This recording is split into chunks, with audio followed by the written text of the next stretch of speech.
दोस्तों, अगर आपको भी चाहिए सरकारी नौकरी और आप सिर्फ 10वीं तक ही पढ़े हैं तो आप इस वैकेंसी के लिए फॉर्म को अप्लाई कर सकते हैं। 10वीं पास के लिए, यानी मिनिमम क्वालिफिकेशन जो है इस भर्ती के लिए 10वीं पास बोला गया है। और इसका आवेदन देख सकते हैं 8 फरवरी से स्टार्ट हो रहा है।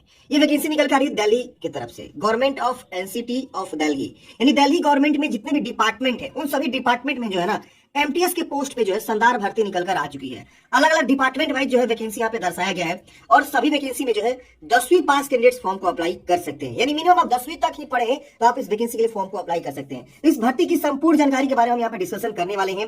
कब से कब तक फॉर्म भरे जाएंगे, एज लिमिट, सैलरी क्या है। सैलरी मत पूछिए फ्रेंड, सैलरी जबरदस्त होने वाली है 10वीं पास पे। 10वीं पास पे इतनी अच्छी सैलरी जो है आप समझ लीजिए बहुत ही मस्त होता है।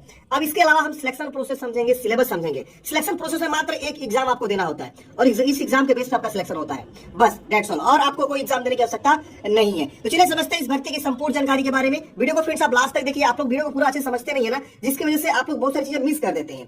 तो अगर आप एक सीरियस कैंडिडेट हैं और आप इस भर्ती परीक्षा की तैयारी करना चाहते हैं, फॉर्म भरना चाहते हैं, तो वीडियो को लास्ट तक यहाँ पे देखिए। ये देखिए वैकेंसी नोटिस जो यहाँ पे जारी किया गया है, combined examination 2024 for multitasking staff, यानी जो है पूरे डिपार्टमेंट को मिलाकर एक कंबाइंड एग्जामिनेशन होगा जो मल्टीटास्किंग स्टाफ पोस्ट के लिए। तो इसी के लिए वैकेंसी यहाँ पे देखेंगे निकाला गया। पोस्ट कोड आप देखेंगे तो ये वाला रहने वाला है और एप्लीकेशन फी भी मात्र 100 रुपया ही लगता है। अदर स्टेट वाले फॉर्म को यहाँ पे अप्लाई करते हैं, कोई दिक्कत यहाँ पे नहीं होता है। अब यहाँ देखेंगे तो ये जो है Delhi subordinate service selection board, ये जो है बोर्ड है, यही जो है एग्जाम आपका कंडक्ट करेगा और इसी के थ्रू जो है आप लोग एग्जाम दीजिएगा। यहीं से आपको फॉर्म को भी भरना है। तो एक जो है जिस तरह से अपने बिहार में बिहार एसएससी है, उसी तरह से जो है ये भी है Delhi subordinate service selection board, जो सिलेक्शन करने का काम करती है। तो इनके द्वारा वैकेंसी जो है यहाँ पे कंडक्ट करी जा रही है। अब यहाँ देखेंगे तो डिपार्टमेंट का नाम दिया हुआ है और नेम ऑफ पोस्ट दिया हुआ है। तो सभी पोस्ट जो है एमटीएस के हैं, आप देख सकते हैं आप ये। इसके अलावा मैं बताना चाहूंगा friends, Delhi subordinate service selection के बोर्ड के द्वारा, मतलब दिल्ली में जो है और भी बहुत सारी वैकेंसी निकाली गई है एलडीसी के पोस्ट पे। इसके अलावा जो है टीचर की वैकेंसी निकाली गई है। मतलब 12,000 के आसपास वैकेंसी जो है डीएसएसबी के द्वारा यानी दिल्ली में निकाली गई है, अलग अलग डिपार्टमेंट वाइज। एलडीसी ये सब जो पोस्ट है, इसके अलावा ग्रेजुएशन लेवल पे पोस्ट है, टीचर की वैकेंसी है, नर्सरी टीचर की वैकेंसी है। तो मैंने ऑलरेडी जो है कवर किया हुआ, नहीं देखे तो आप यूट्यूब पे जाकर सर्च कर सकते हैं या डीएस हेल्पिंग लगा के यूट्यूब पे सर्च कर सकते हैं, तो वैकेंसी आपको मिल जाएगी। देखिए वुमेन एंड चाइल्ड डेवलपमेंट में 194 पदों वैकेंसी आप देखेंगे। लेवल सैलरी यानी लेवल 1 का सैलरी आपको मिलेगा। मैट्रिक पास, सबके लिए मैट्रिक पास बोला गया है। तो यहाँ पे डिपार्टमेंट वाइज वैकेंसी। आप लोग बहुत सारे बोलेंगे क्या हम अलग अलग डिपार्टमेंट वाइज फॉर्म को भरेंगे? नहीं, आपको फॉर्म एक ही बार भरना है। जब आप फॉर्म भर देंगे ना, उसके बाद से लास्ट में आपसे बोलेगा कि प्रीफरेंस दीजिए, पहला डिपार्टमेंट, दूसरा डिपार्टमेंट, तीसरा डिपार्टमेंट। जितने डिपार्टमेंट है ना यहाँ पे देखेंगे, यहाँ पे आपको जो 15 डिपार्टमेंट है तो 15 डिपार्टमेंट का आप पोस्ट प्रीफरेंस देंगे। जब आप रिटर्न एग्जाम देंगे ना तो डिपार्टमेंट वाइज आपका यहाँ पे सिलेक्शन होगा। तो ये चीजें होती है। तो आप यहाँ पे देख सकते हैं, मैं अलग से वीडियो लेकर आ जाऊंगा कैसे फॉर्म को भरना है। वीडियो आप पहले देख लीजिएगा कि कैसे जो है एक ही बार फॉर्म भर के सभी डिपार्टमेंट का प्रीफरेंस आपको देना है। ये नहीं कि बारी बारी से एक ही करके, नहीं, ऐसा नहीं है। ये जो है देख रहे हैं कंबाइंड एग्जामिनेशन, यहाँ लिखा हुआ देख रहे हैं कंबाइंड एग्जामिनेशन है। तो फॉर्म एक ही भरना है और अलग अलग डिपार्टमेंट का प्रीफरेंस आपको देना है। अब यहाँ देखेंगे सोशल वेलफेयर में देखेंगे तो 99 पोस्ट है। ट्रेनिंग एंड टेक्निकल एजुकेशन में 86 पोस्ट है। प्रिंसिपल अकाउंट ऑफिस में 64 पोस्ट है।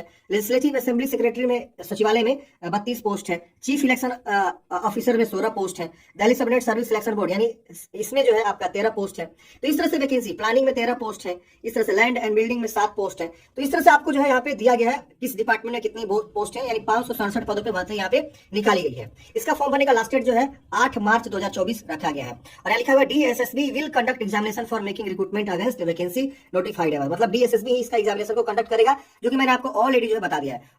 Only online application will be accepted. यहाँ लिखा है application received by the post या हैंड, ये एक्सेप्ट नहीं करे जाएंगे। तो ऑनलाइन ही आपको फॉर्म को भरना है। अब देखिए एडवर्टाइजमेंट यहाँ पे अलग अलग दिया गया है कि मतलब किस डिपार्टमेंट में कितनी वैकेंसी है, उसके लिए सैलरी क्या है और क्वालिफिकेशन क्या है।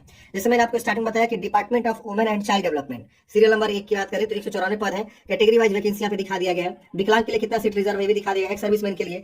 और यहाँ पे एसपी के लिए 10 पोस्ट यहाँ पे रिजर्व किया गया है। अब यहाँ देखेंगे तो आपको बताया गया एसेंशियल क्वालिफिकेशन सिर्फ मैट्रिक पास, यानी आप सिर्फ मैट्रिक पास है तो आप फॉर्म को भरेंगे। इसके अलावा आप इंटर पास है, ग्रेजुएशन पास है तो भी फॉर्म भर सकते हैं। मैट्रिक के बाद ही तो आप इंटर किए होंगे ना, ग्रेजुएशन किए होंगे ना, तो मैट्रिक पास यहाँ पे है तो फॉर्म को भर सकते हैं। एज लिमिट की बात करें 18 से 27 वर्ष की एज सीमा यहाँ पे रखी गई है। अपर एज में छूट मिलता है। अपर एज में किसको किसको छूट मिलता है? तो SC ST को 5 साल का, यानी उनका उम्र यहाँ पे 5 साल और जोड़ दीजिए, यानी 32 साल हो जाएगा, 18 से 32 साल। ओबीसी को इनका मिल जाता है 3 साल का, तो उनके लिए उम्र सीमा हो जाए 18 से 30 वर्ष। तो ये सिर्फ जो दिल्ली से बिलोंग करते हैं उन्हीं को ये अपर एज में छूट मिलता है। यहाँ पे लिखा पैराग्राफ 8 पे आप देख सकते हैं, तो हम अभी उस पर चलेंगे। तो 18 से 27 वर्ष उम्र सीमा होता है और सैलरी आप देख सकते हैं 18,000 से लेकर 56,900 लेवल 1 की सैलरी होती है। ग्रुप C आप पोस्ट होते हैं। अगर देखिए इसमें 18,000 बेसिक स्टार्टिंग सैलरी यहाँ पे बोला गया ना, तो अगर हम इसमें DAPM वगैरह ऐड करें तो ये वैकेंसी आपकी जो है 27,000 प्लस आपकी सैलरी यहाँ पे देती है। डीएपी अलाउंसेस, बहुत सारे अलाउंसेस मिलते हैं। तो सभी जोड़ के ना आपकी स्टार्टिंग की बेसिक सैलरी यहाँ पे देखेंगे तो 18,000 बोला गया, लेकिन आपको जो अलाउंसेस ऐड वगैरह होगा तो इन हैंड सैलरी आपको 27,000 तक आपको मिलेगी। 27 से 30,000 के बीच आपकी इन हैंड सैलरी यहाँ पे रहती है। तो ये सैलरी के मामले में जबरदस्त भर्ती है, आप यहाँ देख सकते हैं। इसके बाद से इसी तरह से सभी डिपार्टमेंट का सीरियल नंबर 2 है, इसमें भी सेम वही क्वालिफिकेशन है, मैट्रिक पास, 18 से 56,900 सैलरी है, 18 से 27 वर्ष की उम्र सीमा है, एज रिलैक्सेशन यहाँ मिलेगा। डिपार्टमेंट ऑफ ट्रेनिंग में देखेंगे तो यहाँ पे आपको 86 पोस्ट है, मैट्रिक पास चाहिए, 18,000 से लेकर 56,900 लेवल 1 की सैलरी है, 18 27 वर्ष उम्र सीमा है। तो सबका इन्होंने सीरियल वाइज अलग अलग दे रखा है, आप यहाँ देख सकते हैं। Matric pass same salary, same यहाँ पे एज लिमिट। इसके बाद से यहाँ पे सचिवालय में देखेंगे तो matric pass same salary, same यहाँ पे एज लिमिट और एज रिलैक्सेशन छूट भी मिलेगा। इसके वजह से सब जगह मतलब वही रखा गया है, आप यहाँ देख सकते हैं। इन्होंने अलग अलग दिखाया हुआ है, आप यहाँ देख सकते हैं, डिपार्टमेंट वाइज इन्होंने दिखाया हुआ है। तो आप यहाँ पे देख सकते हैं, इस तरह से मैंने आपको बता दिया। अब यहाँ पे आप देखेंगे तो यहाँ पे बात आती है, ये सब मैंने ऑलरेडी बता ही दिया, सबका सेम है, आप यहाँ देख सकते हैं अपने अकॉर्डिंग। नोटिफिकेशन डाउनलोड करना चाहते हैं तो डीएसएसबी की वेबसाइट से आप जाके यहाँ से डाउनलोड कर सकते हैं, यहाँ से आपको नोटिफिकेशन मिल जाएगा। हाउ टू अप्लाई, तो इसी वेबसाइट से आपको फॉर्म को भरना है। अब एक प्रॉपर वीडियो लेकर आएंगे कैसे आपको फॉर्म को अप्लाई करना है, स्टेप बाय स्टेप फॉर्म भर के बता देंगे। और जो भी आपका लास्ट डेट काउंट करे जाएंगे या जो भी आपका एलिजिबिलिटी काउंट करे जाएंगे वो आपको जो है ना 8 मार्च को ही काउंट करे जाएंगे। इस डेट को आप जो है अपना एलिजिबिलिटी को फुलफिल करने हैं तो आप फॉर्म को अप्लाई करेंगे। यहाँ देखिए 8 मार्च लास्ट डेट पे ये लोग काउंट करेंगे, आपका एज, क्वालिफिकेशन, ये सब चीज जो है फुलफिल होने चाहिए। एप्लीकेशन फी की बात करें तो मात्र 100 रुपए, यानी जनरल को, ओबीसी को 100 रुपए एप्लीकेशन फी देने होते हैं। बाकी से वुमेन कैंडिडेट्स हो, भले किसी कैटेगरी से आती हो, किसी भी राज्य से आती हो, तो महिला को और SC/ST को और विकलांग को, एक्स सर्विसमैन को कोई भी एप्लीकेशन फी नहीं देना होता, उनके लिए फी माफ होता है। तो देख रहे हैं ना कितनी अच्छी भर्ती है और फी भी बहुत ही नॉमिनल है। अब यहाँ देखेंगे एग्जामिनेशन का स्कीम, तो मात्र एक एग्जाम देना होता है, टायर 1 एग्जाम देना होता है और आपका सिलेक्शन यहाँ पे हो जाता है। सिर्फ एक एग्जाम। अब इस एग्जाम में देखेंगे तो आपका जो 2 घंटे का एग्जाम होता है, 200 क्वेश्चन पूछे जाते हैं, 200 मार्क्स के। टोटल मार्क्स यहाँ पे डिस्क्रिप्शन वगैरह कुछ नहीं होता है, यहाँ लिखा हुआ है NA।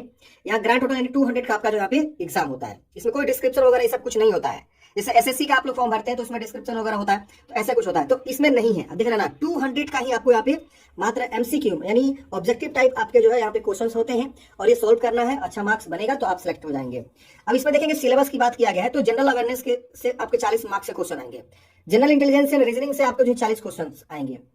इसके बाद अर्थमेटिक न्यूमेरिकल एबिलिटी से 40 question, test of Hindi language and comprehension से 40 question, test of English language and comprehension से 40 क्वेश्चन। तो ये आपके हिंदी, इंग्लिश और न्यूमेरिकल एबिलिटी, इसके वजह से रीजनिंग एबिलिटी एंड इंटेलिजेंस, इसकी वजह से जनरल अवेयरनेस, तो ये सारे आपके जो है सिलेबस रहने वाले हैं, आप यहाँ पे देख सकते हैं जो कि बता दिया गया है। इसमें हिंदी इंग्लिश दोनों लैंग्वेज में आपका एग्जाम होता है, अगर कोई इंग्लिश लैंग्वेज का ही है तो वो इंग्लिश का ही होगा वहां पे। इसके बाद से यहाँ पे बोला गया कि नेगेटिव मार्किंग यहाँ पे होगा 0.25 का, तो ये आपका एप्लीकेबल रहेगा। यहाँ लिखा हुआ है स्किल टेस्ट या endorsement test will be taken as a per requirement of job. कहीं कहीं पे क्या होता है कि स्किल टेस्ट भी कंडक्ट करे जा सकते हैं आपका रिटन एग्जाम देने के बाद, तो वो अकॉर्डिंग टू रिक्वायरमेंट हो सकता है लेकिन न के बराबर होता है। अब पोस्ट प्रेफरेंस देखिए यहाँ पे बता दिया गया, तो मैंने आपको बताया ना कि जब आप फॉर्म भरेंगे उसी समय आपको पोस्ट प्रेफरेंस देना होगा। तो मैं एक अलग से वीडियो लेकर आऊंगा कैसे आपको फॉर्म को भरना है, पोस्ट प्रेफरेंस कैसे देना है, ये सबसे इंपॉर्टेंट बातें हैं। अगर सही से पोस्ट प्रेफरेंस नहीं देंगे तो फिर आपको कोई भी दिक्कत हो सकता है आगे चल के, आप बहुत ज्यादा पछताएंगे कि मैं अच्छे से पोस्ट प्रेफरेंस नहीं दिया। मोड ऑफ सिलेक्शन, तो बोला गया कि कंप्यूटर बेस्ड एग्जामिनेशन के बेस पे आपका जो है मोड ऑफ सिलेक्शन होगा। मल्टीपल फेज में अगर एग्जाम्स होते हैं तो नॉर्मलाइजेशन यहाँ पे मार्क्स आपके होंगे। इसके बाद से यहाँ पे कुछ खास जानकारी नहीं दिया गया है। Reservation benefits SC/ST OBC EWS विकलांग ex serviceman other special category को यहाँ पे दिया जाएगा और जो दिल्ली के निवासी हैं उन्हीं को यहाँ पे मिलता है। बाकी अदर स्टेट वालों को रिजर्वेशन यहाँ पे नहीं मिलता, लेकिन वो फॉर्म को भरते हैं। अब यहाँ पे देखेंगे तो एज रिलैक्सेशन मैंने ऑलरेडी बताया कि 5 इयर्स का SC/ST को अपर एज में मिलता है और OBC को 3 इयर्स का अपर एज में छूट यहाँ पे मिल जाता है। ये सारी चीजें हैं। देखिए यहाँ पे the cut off date will be closing date of publication, मतलब जो आपका एज काउंट करे जाएंगे, जो आपका क्वालिफिकेशन काउंट करे जाएंगे, वो लास्ट डेट पे जो है काउंट करे जाएंगे, जो कि यहाँ पे ऑलरेडी मेंशन कर दिया गया है। तो ये सारी वैकेंसी की जानकारी थी फ्रेंड्स। आई होप आपको जानकारी समझ में आया होगा। आपके मन में कोई भी डाउट्स है, कमेंट है, आप कमेंट बॉक्स में पूछ सकते हैं। जैसे इसका आवेदन स्टार्ट होगा फ्रेंड्स, हम एक प्रॉपर वीडियो लेकर आएंगे कि कैसे इसके लिए फॉर्म को अप्लाई करना है। वीडियो अच्छा लगा तो प्लीज एक लाइक कर दीजिएगा और अपने दोस्तों में जरूर शेयर कर दीजिएगा। आपका दिन शुभ हो फ्रेंड्स, मिलते हैं किसी नेक्स्ट वीडियो में। जय हिंद।